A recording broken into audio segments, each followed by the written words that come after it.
The Mayor of Greater Manchester has offered to help cities like Glasgow explore bringing bus services back under public control. In an interview with STV News, Andy Burnham says he's certain bus franchising means a better deal for the public. The Scottish bus operator McGill's has already threatened legal action.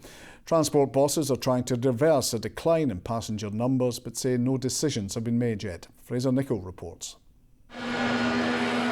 This bright yellow bus is bound for the B Network, Manchester's publicly controlled transport system. It's actually proving to be big business for Scotland too. Manufacturer Alexander Dennis here in Larbert is making hundreds of vehicles for the network.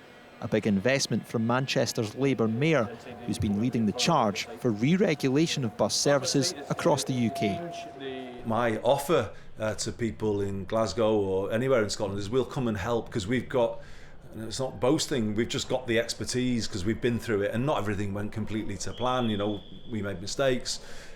All of that learning we're willing to share with everybody because we're certain it's the right thing to do. It's a much better deal for the public.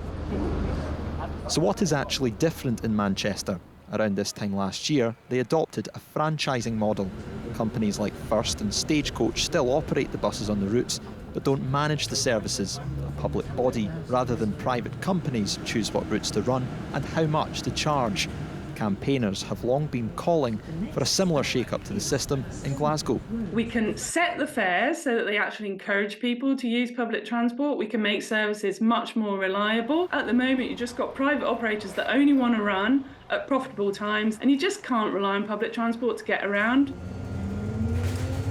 And this is something transport bosses in the city are considering. In recent years, passenger numbers have fallen, the number of routes has reduced, while fares have increased. The franchising clearly can work. It works in London.